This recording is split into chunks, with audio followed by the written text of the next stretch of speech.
The Wehrmacht fielded a staggering variety of machinery during the Second World War, ranging from the iconic heavy cats to agile reconnaissance cars and logistical half-tracks. In this video, we are breaking down every major vehicle they put into the field.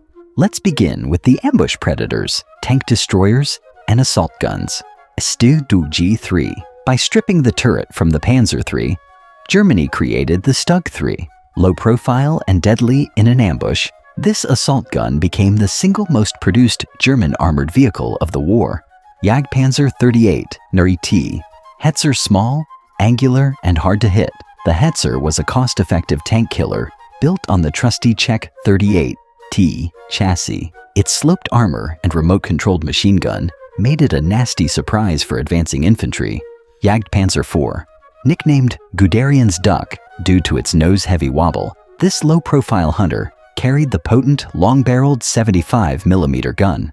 It was a defensive master, capable of neutralizing enemy tanks while remaining virtually invisible. Marder II. When German tanks faced superior Soviet armor, the Marder II was the solution. It mounted a heavy anti-tank gun on an obsolete Panzer II chassis, an open-topped stopgap that provided desperate firepower.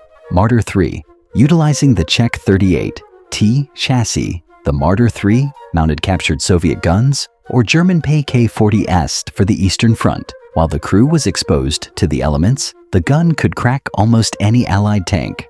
Nashorn named the Rhinoceros. This was essentially a long 88mm gun on a light chassis. It possessed almost no armor protection, relying entirely on its ability to snipe enemy tanks from extreme ranges. Jagdpanther, often cited as the finest tank destroyer of the war. The Jagdpanther married the excellent Panther chassis with the lethal 88mm gun, offering the holy trinity of speed, armor, and firepower. Ferdinand Elephant. Built on rejected Porsche Tiger hulls, the Ferdinand was a sluggish, heavily armored bunker buster with a unique petrol-electric drive, nearly unkillable from the front. It initially lacked a machine gun, leaving it vulnerable to infantry swarms. Jagdtiger, the heaviest armored fighting vehicle to see operational service. The Jagdtiger carried a massive 128mm gun capable of deleting any tank in existence. However, it was a logistical nightmare, often breaking down before it ever reached the fight. Next, the iron fist of the German army, the battle tanks. Panzer I, originally designed merely as a training chassis, the tiny Panzer I was pressed into frontline service during the invasions of Poland and France. Armed with only twin machine guns and paper-thin armor, it survived solely on speed and overwhelming numbers. Panzer II-A stopgap measure that became the spine of the early Blitzkrieg. The Panzer II utilized a 20mm autocannon, highly effective against soft targets and infantry. Though it was outclassed as the war dragged on, its reliable chassis found a second life as the base for self-propelled guns. Panzer 35T. Seized after the annexation of Czechoslovakia, this Skoda-built tank brought high-quality engineering and a unique pneumatic transmission to the German ranks. It served with distinction in the early campaigns, easily spotted by the large gap behind its front bogey wheel. Panzer 38 ET. Arguably the finest light tank of the early war period.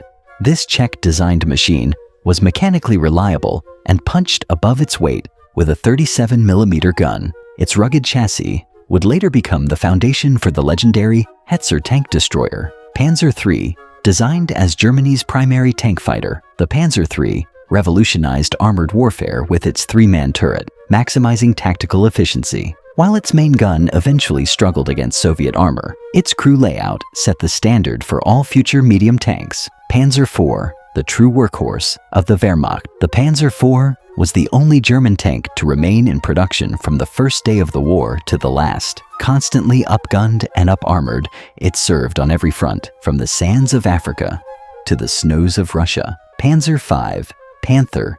Built as a direct response to the shock of the Soviet T-34, the Panther combined sloped armor, excellent mobility, and a high-velocity 75mm cannon. Despite early mechanical teething issues, it is widely regarded as the best medium tank design of World War II. Panzer VI.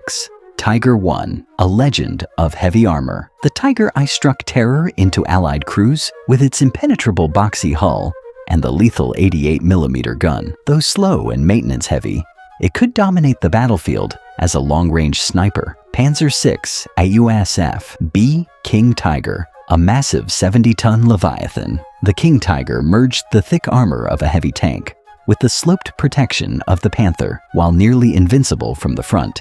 Its sheer weight crushed bridges and tore up its own transmission. And now for the fire support: self-propelled artillery and anti-aircraft vehicles.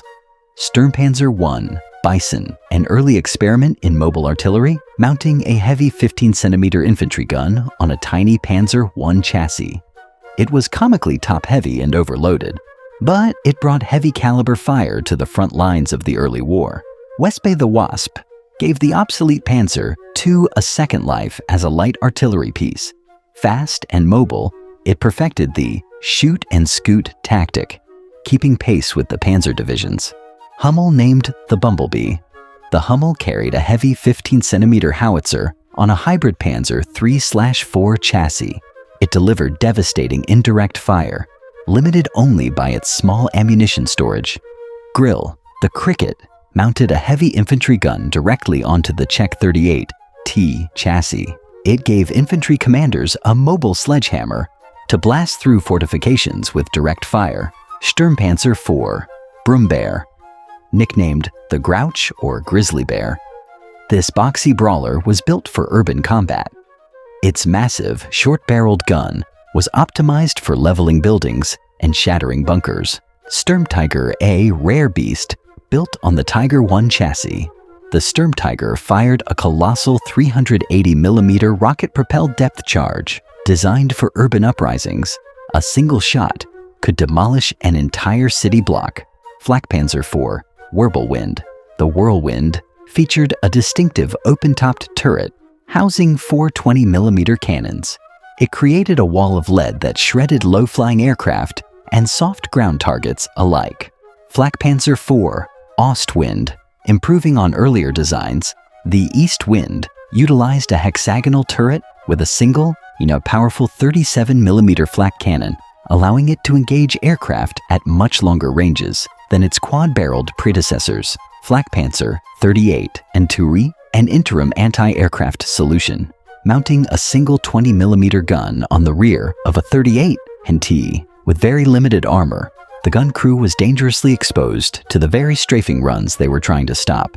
Next, the eyes and ears of the Army, Armored Reconnaissance SDKFZ-222. This light four-wheeled scout car featured an angled armored body and a turret with a 20mm cannon. Fast on roads, it led the reconnaissance battalions early in the war. SDKFZ-231 8RAD, an 8-wheeled heavy armored car with a complex suspension for rough terrain. It featured 2 driver positions, one front, one rear, allowing for a rapid escape without turning around. SEDKFZ-234 Puma, arguably the best armored car of the war. The Puma combined high speed, an enclosed turret, and a potent 50mm tank gun. It could outfight most Allied recon vehicles with ease. ASDKFZ-263. Based on the 8-wheel chassis, this radio car swapped the turret for a fixed superstructure topped with a large frame antenna. It served as a mobile communications hub, coordinating vast panzer movements. Moving on to the backbone of mechanized infantry, armored half-tracks, and prime movers. SDKFZ-251 Hanomag. The iconic Hanomag was the battle taxi of the Panzer Grenadiers. With its sloped armor and off-road capability, it allowed infantry to charge safely into the heat of battle alongside the tanks. SDKFZ-250, the smaller cousin to the Hanomag. The 250 was a shortened half-track used primarily for reconnaissance and command roles. Compact and agile, it served effectively as a scout. SDKFZ-17. This 8-ton half-track was crucial for towing the famous 88mm flak gun and heavy howitzers. With theater-style seating for the gun crew, it was a common sight on every front. SDKFZ-9 FAMO, the heavy lifter of the German army. The FAMO was a massive half-track designed to recover damaged tanks. It often took 2 or 3 of them chained together to pull a stuck Tiger out of the mud. SDK-FZ-10A light half-track, widely used to tow small anti-tank guns like the PAK-36 and PAK-38. It was nimble and produced in large numbers to mechanize the lighter artillery units.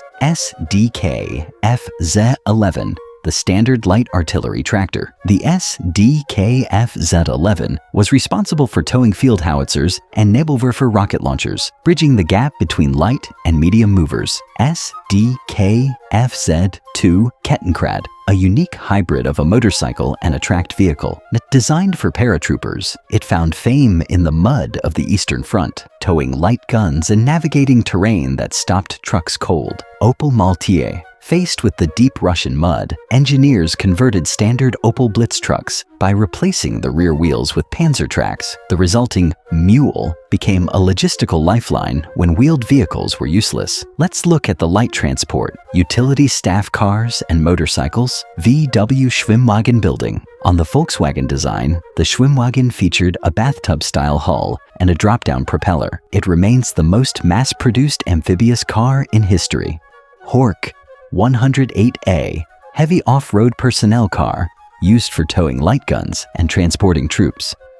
Known for its robust V8 engine, it was the standard heavy transport in the early war years. Air 1500AA, rugged, the air-cooled heavy staff car produced in Austria. Favored by officers for its reliability, it performed equally well in the scorching heat of North Africa and the freezing Russian winter. Mercedes-Benz G4A, massive 6-wheeled luxury touring car, often seen in propaganda films carrying high-ranking officials. It was a symbol of prestige for parades rather than a serious combat vehicle. BMW R75, a heavy motorcycle designed specifically for the military, featuring a driven sidecar wheel for off-road traction. It was the durable workhorse for dispatch riders and recon units. Now we have the specialized and siege vehicles. Panzerwerfer 42. This vehicle mounted a 10-barrel Nebelwerfer rocket launcher on top of an armored half-track.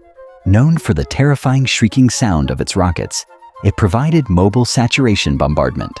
Karlgerät, a monstrous self-propelled siege mortar firing a 2-ton shell. Only a few were built to crack the toughest fortresses on Earth, like Sevastopol, requiring a massive crew and crane support. Goliath Tracked Mine, a tiny, remote-controlled tracked vehicle nicknamed the Beetle. Carrying a high-explosive charge, it was intended to drive under tanks or into bunkers, though it was often disabled by simply cutting the control wire. Finally, the unsung heroes, logistics trucks and transporters. Opel Blitz. The legendary Opel Blitz, recognizable by its lightning bolt logo, was the primary cargo truck of the Wehrmacht. Reliable and simple, it carried everything from ammo to troops, keeping the supply lines moving. Krupp Protze. Known as the Boxer due to its flat-4 engine, this 6-wheeled truck featured a unique sloping hood. It was widely used to tow light anti-tank guns and transport motorized infantry. Raupenschlepper Ost, RSO, designed specifically for the brutal conditions of the Eastern Front, the RSO was a fully tracked, slow-moving tractor. It traded speed for the raw torque needed to drag artillery through the deepest Russian mud. Henschel 33, a heavy 6-wheeled truck that entered service before the war. Sturdy and strong, it hauled heavy loads and engineering equipment throughout the entire conflict. Einheitsdiesel A, standardized diesel truck featuring 6-wheel drive and independent suspension. While mechanically complex, it offered exceptional off-road performance for a wheeled cargo vehicle. From the mass-produced workhorses like the Panzer IV to the over-engineered giants like the King Tiger, this arsenal represents one of the most rapid evolutions in military technology history. It was a fleet built on technical ambition, often undone by the harsh realities of logistics and production.